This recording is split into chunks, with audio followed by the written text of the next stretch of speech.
Bon, je crois que j'ai atteint ma limite. Vraiment.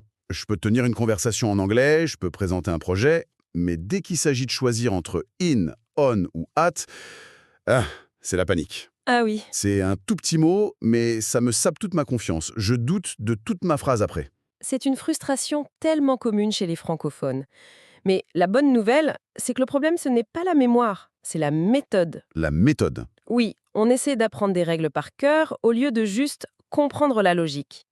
Aujourd'hui, on va essayer de changer ça pour que ça devienne enfin intuitif. Alors, pourquoi c'est un tel piège pour nous, justement? J'imagine que c'est notre manie de tout traduire mot à mot. Exactement, c'est le réflexe numéro 1. On pense «je suis au bureau» et on cherche une seule traduction pour «au».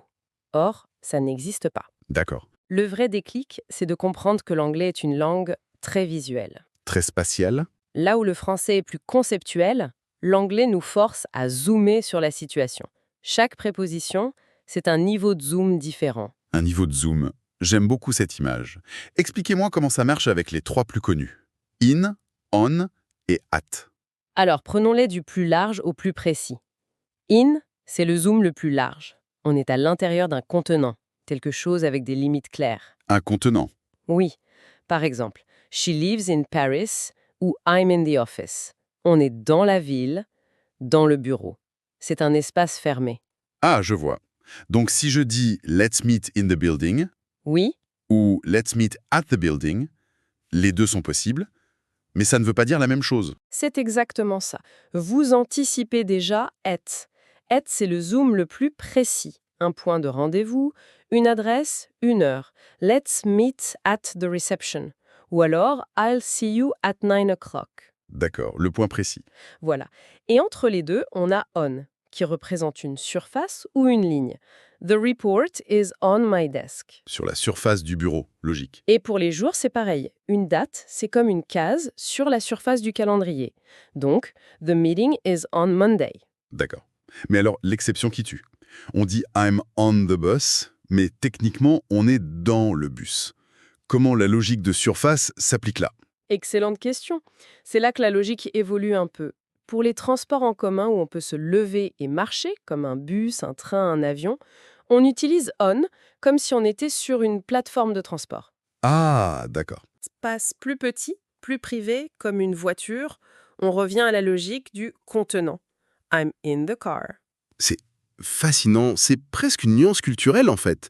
Et pour les prépositions de mouvement comme to et from, c'est plus simple, j'espère. Oui, beaucoup plus. To, c'est la direction, la destination. I'm going to work ou she sent an email to her manager. Ok, Et from, c'est l'origine, le point de départ.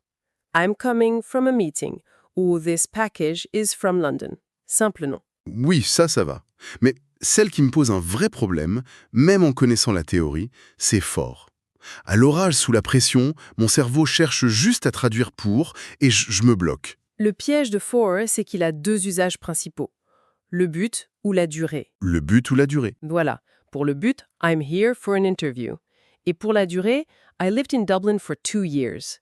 L'erreur classique, c'est de le confondre avec to. Un de mes clients a dit un jour, I came here for see you.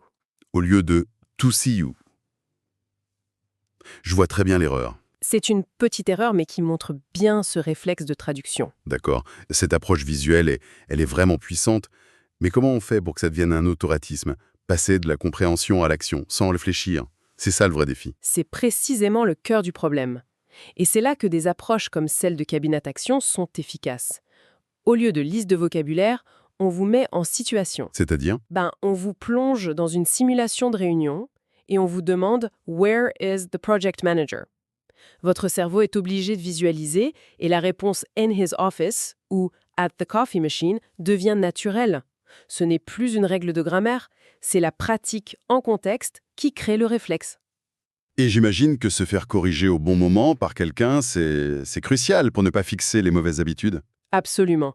L'accompagnement par le coach dédié, comme le propose Cabinet Action, c'est ça qui change tout. On corrige en temps réel, on construit la confiance. La priorité, c'est de communiquer. Le message passe souvent, même avec une petite erreur de préposition. Je comprends beaucoup mieux. En fait, mon blocage, c'était de penser au mot français « à », qui peut vouloir dire « in »,« on » ou « at ». Je pensais en dictionnaire, pas en image. C'est le changement de perspective. La prochaine fois, je fermerai les yeux et je me demanderai « où est-ce que je suis dans l'image ?» Et la question ne sera plus quel est le bon mot, mais quelle est la bonne image.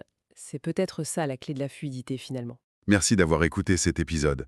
Si vous souhaitez comprendre et utiliser les prépositions anglaises simplement et naturellement, découvrez les formations de Cabinet Action sur cabinetaction.fr. À très bientôt pour un nouvel épisode.